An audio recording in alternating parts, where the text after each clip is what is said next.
Hi everyone. So today we're going to talk a little bit about how we can get better at learning and at improving our study cycles so that we can keep track of what's going on in our courses and overall just do better at this college thing. So hopefully by this point you've already read the attached article by Lemonson, and we've got a little bit of an understanding about the cognitive processes of learning. If you haven't read that yet, it's a good idea to read it before this PowerPoint, but feel free to revisit this at any point in the semester if you need some advice. So I want to get us thinking a little bit about the difference between high school and college. If this is your first time taking a college course, for some of you, you might experience a little bit of culture shock in the differences between high school and college, so I just want to air some of this stuff out. I want you to think a little bit about what your teachers usually did the day before a test. How well you did on those tests, which ones were the hardest, what you specifically struggled with the most, right? So maybe it was math tests or maybe it was essay tests, but why specifically did you struggle with those things? Take a minute to think about that, and when you're ready, also start thinking about what you usually did the day before a test. So there's a difference between what your teacher was at the front of the room doing, or what she was giving to you guys to do and what to hand out, or the difference between that and what you were actually doing to prepare for the test. So if you have those two scenarios in mind, and if you only attended the day before the test, that was the only day you attended in the semester, what grade do you think you would get? So when I talk to my students about these questions, most of what comes up is the difference between how we prepare for tests.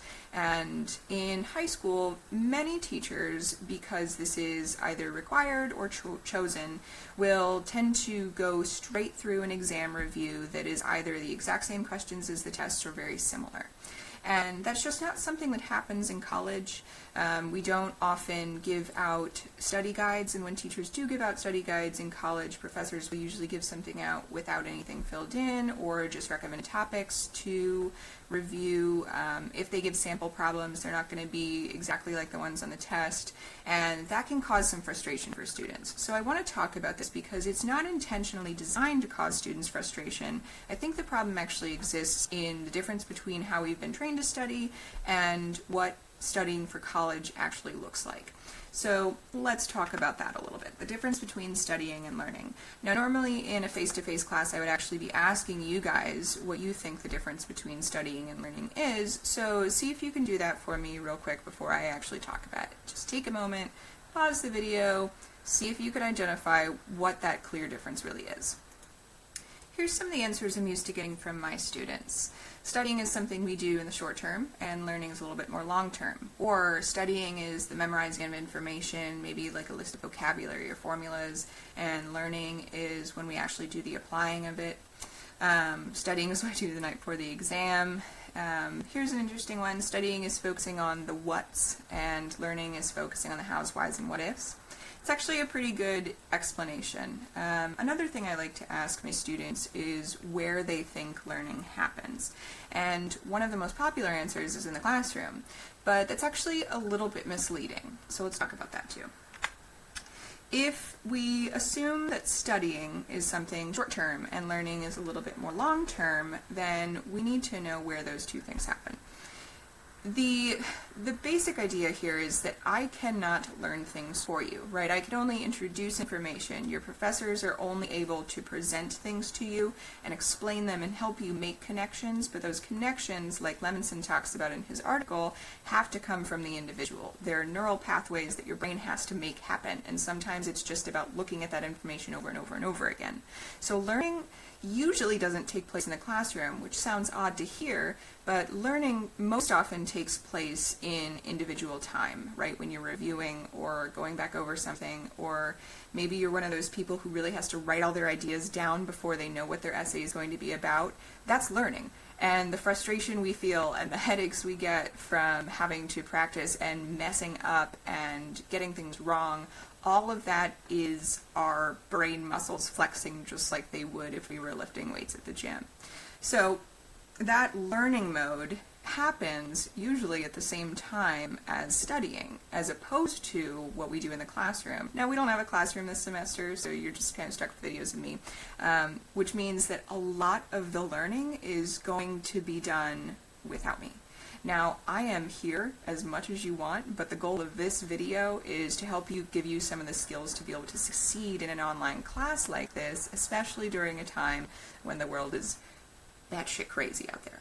So, let's see if we can get a couple of these skills down. So, peer learning is actually one of the strongest ways to get better at a subject. This is difficult in an online class. I do have some discussion boards in the class where you're going to be posting, reading things from other students, responding to each other, but I also know that students hate discussion boards, teachers hate discussion boards, nobody likes discussion boards.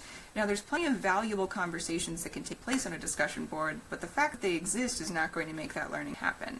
So I've tried to limit the discussion boards so that you're not bogged down with that kind of content, but I do strongly advise getting used to a couple people in these first couple weeks that maybe write similar things as you, have different hobbies or personalities as you, or even if you just want a partner to study with that is equally as interested in getting an A, feel free to send a message out to the class and see if you can find someone who can sync up on similar times as you, and feel free to look over each other's written work or just like talk through assignments and stuff like that. Working with someone else is an incredibly good way to get better at something. They will give you different perspectives. They will help you with different levels. Maybe one person is really good at proofreading and like spotting grammar and mechanical errors, and one person has citation down pat. You can help each other that way. We also find out things that we didn't know when we're working with each other. If you force yourself to explain something to someone else, you're going to find out really quickly where those gaps are in your knowledge. So even though it might feel awkward at first, it's not fun, it's not particularly social, try to get into that habit of just like quizzing each other about concepts, whether it's for my class or any other class. In this class, we don't do quizzes so much as we do a lot of writing exercises. We do have some quizzes, but they're mostly reading checks. So mostly what you want a partner for in this class would be to talk about assignments and to read over each other's work, to find out where those gaps are, where you're maybe not making enough sense, or where there's maybe a connection missing. Okay, so peer teaching and even just working with others is a really important part of the learning process, and it's one of the major downsides of online learning. I will try my best to facilitate some of these things happening, but by all means, reach out to each other, try to get someone to work with. Okay, on to more ideas. So this chart graph thing is probably something that you haven't seen before, because this chart is actually used for teachers and professors.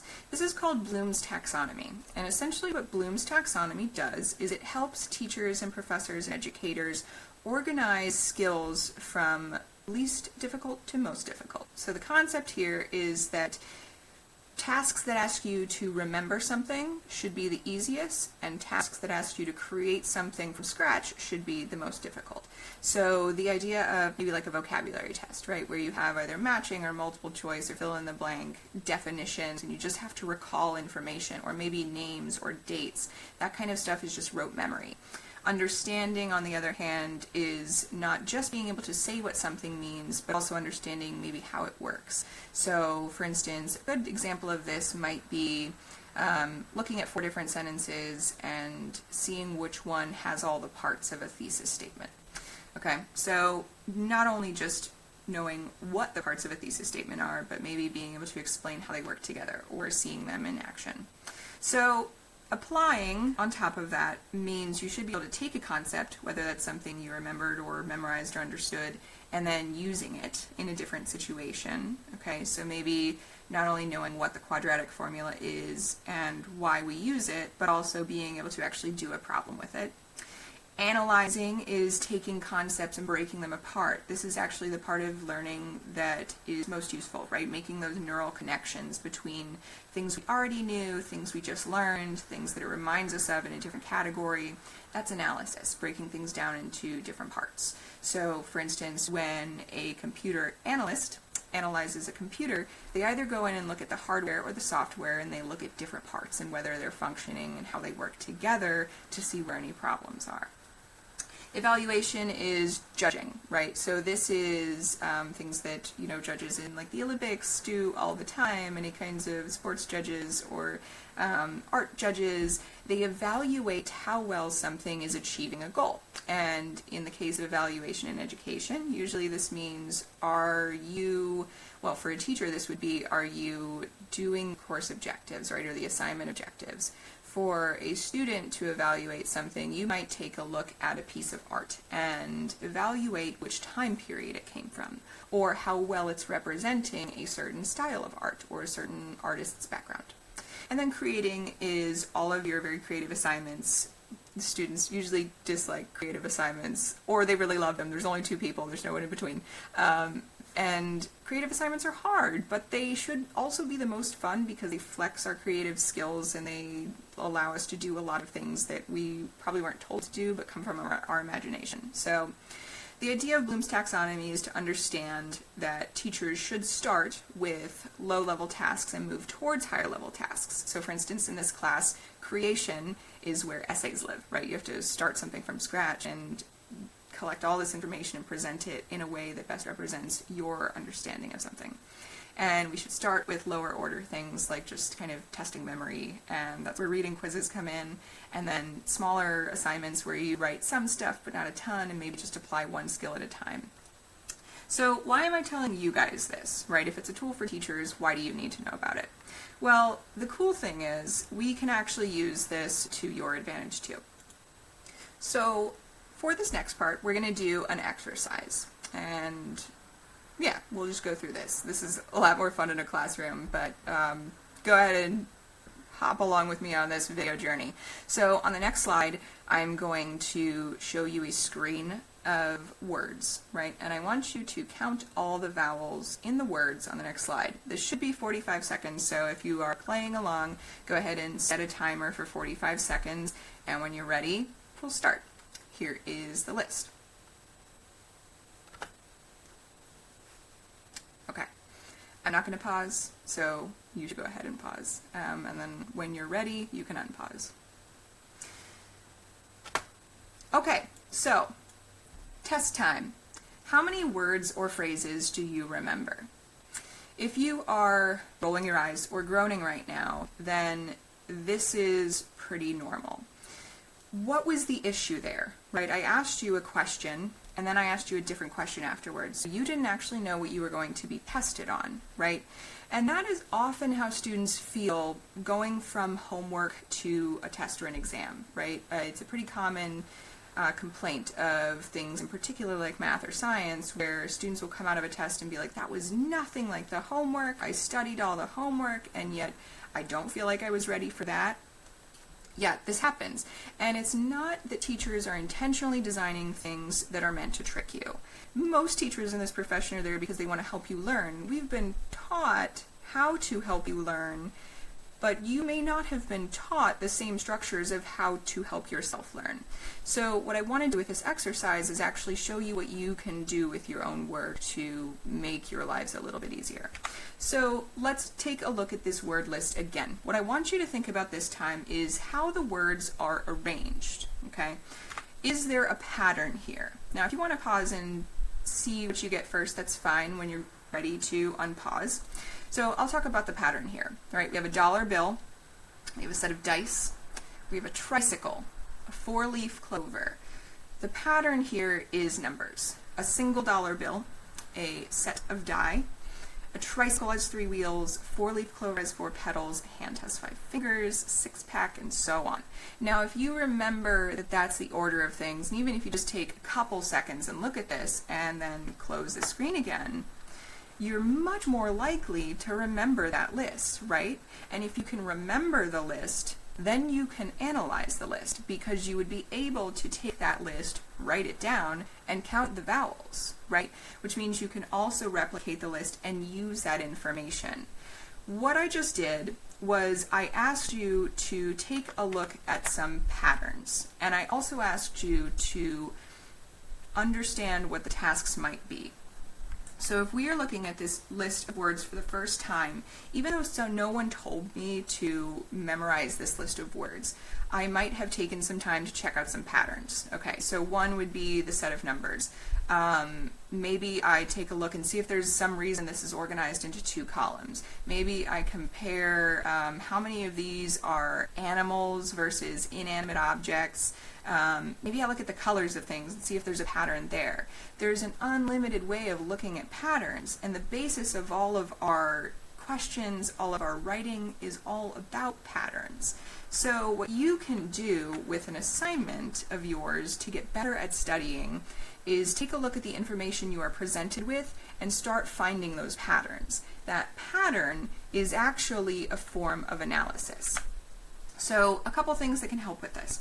Thinking aloud exercises: what ways would I organize this information? Or what questions might someone ask me if they gave me this set of information? Whys and what ifs are really good questions to get in the habit of asking yourself. Test your understanding by actually saying words out loud, as opposed to just assuming that because your brain can say them inside your head that you also memorize them. Practice retrieving and memorizing information. That will always help. The more times, like the article says, the more times that you are forced to retrieve that information from your memory, the more likely you are to remember it. You can also do this. You can take a look at the questions that you are being asked in a class, and you can actually identify the verbs that are being used in those questions and figure out what level of Bloom's they're at. Let's do this as an example. Alright, so here is an ancient quiz from a class I taught very long ago. Let's actually just look at number 3 and number 4. We'll look at these 2 short answer questions. So, number 3 asks the student to name 2 reasons why the village gravitates toward the lady who has been turned into a spider instead of the very old man with enormous wings. The verb in that question, the thing it's asking us to do, is to name something. Okay? So if we know that verb, there is a very good way to figure out what Bloom's level this is looking at and how much information or how complex the information might need to be. So what I'm going to pull up on a second screen here is I'm actually going to show you a list of Bloom's verbs. Now you can find this list just by Googling Bloom's verbs, and you'll find a bunch of different charts that'll show you this, so pick one that works for you. But I have this chart here. Now, what you can do is you can identify the verb you have in your prompt and then find it on this table. You'll notice that naming something is in the knowledge list. That's the memory list, okay, so that first Bloom's level.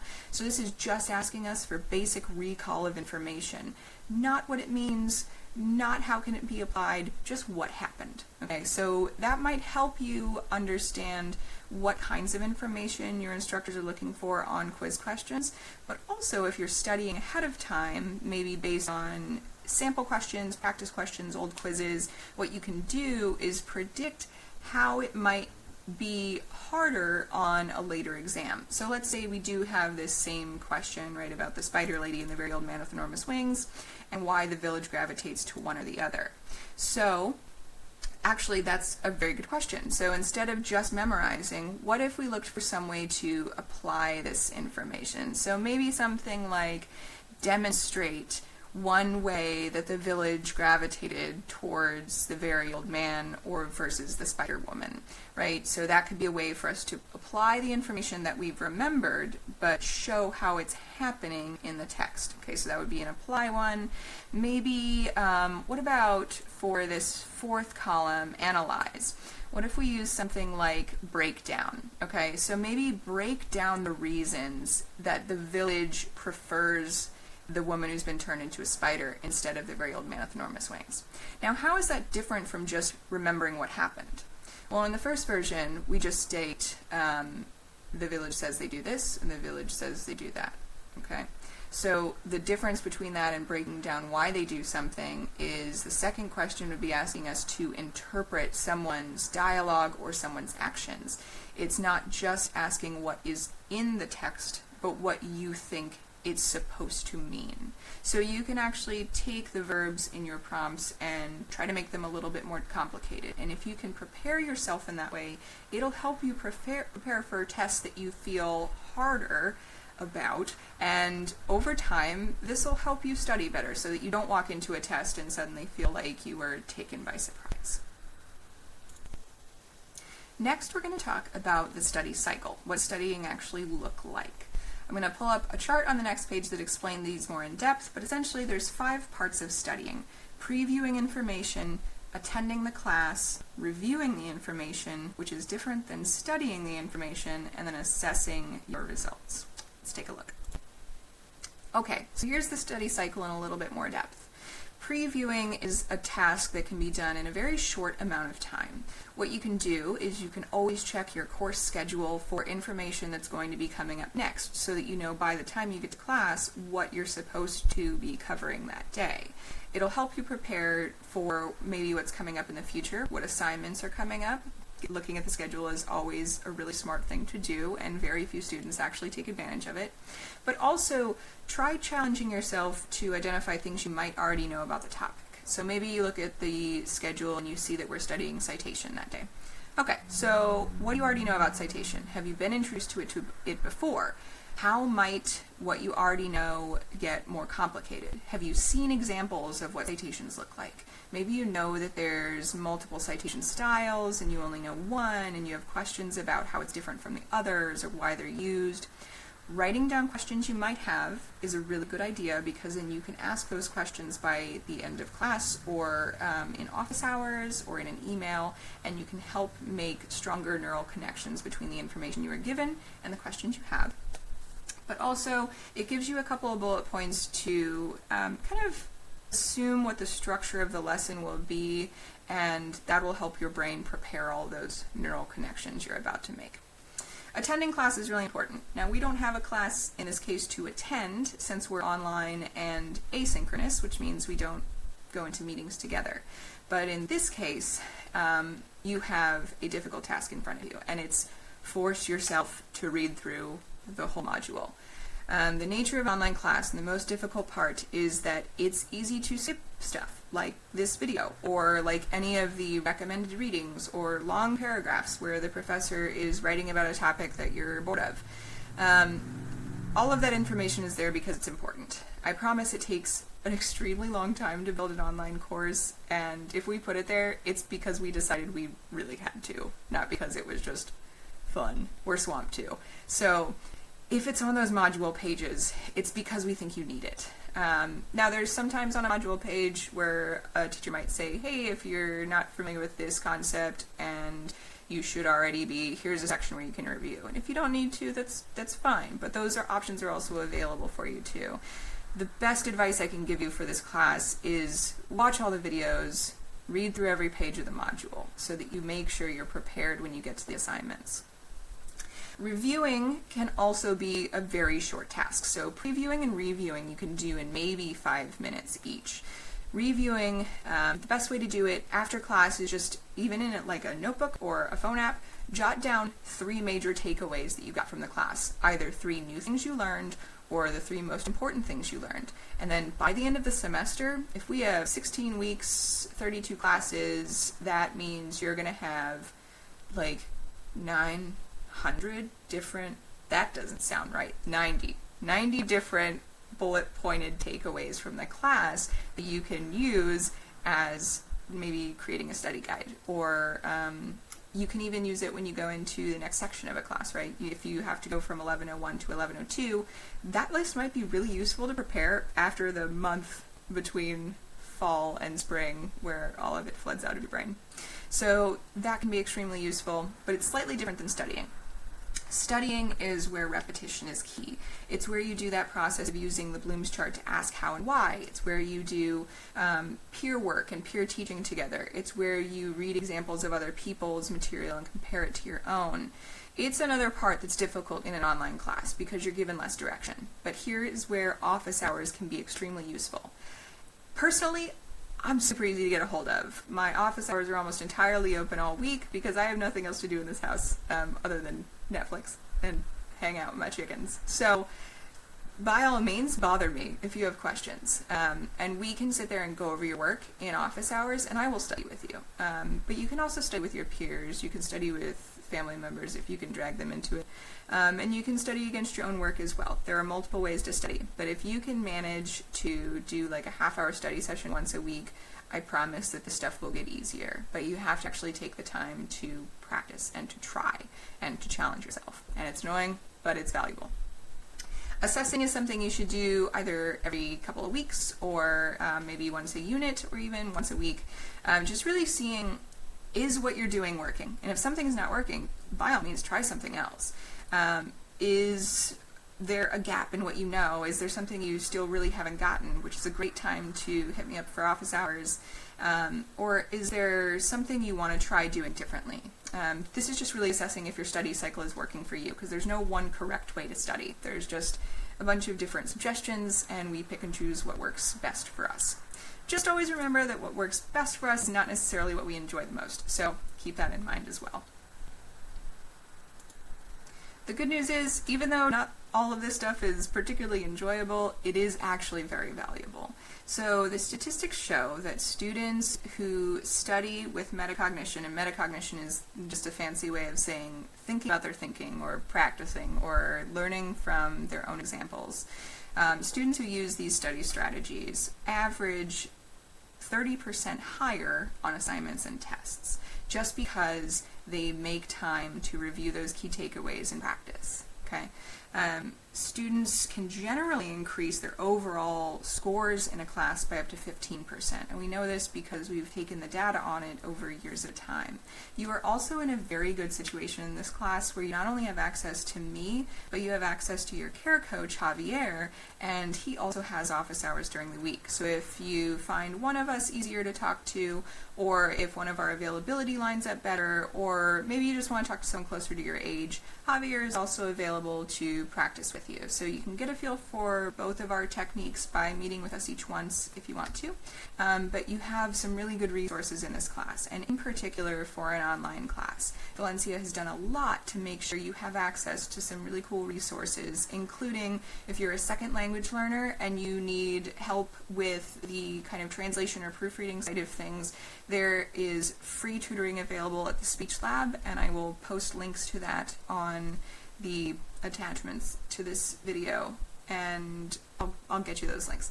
But we also have virtual tutors who will review essays for you and give you general feedback on your essays or on your citations or your grammar.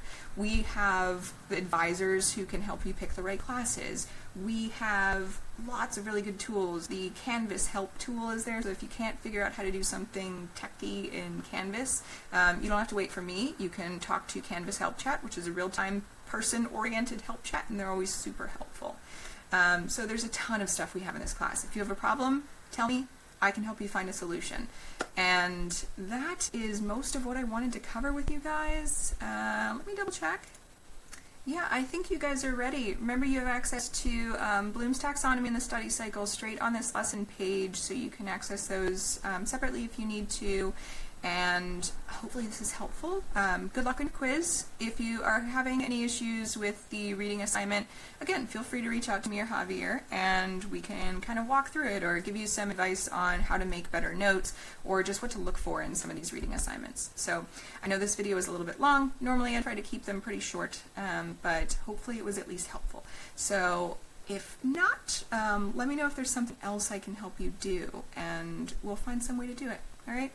So I hope this video makes its way to you and that it is useful for you in some way. And if not, I will see you in the next video and we'll find something new to work on. All right?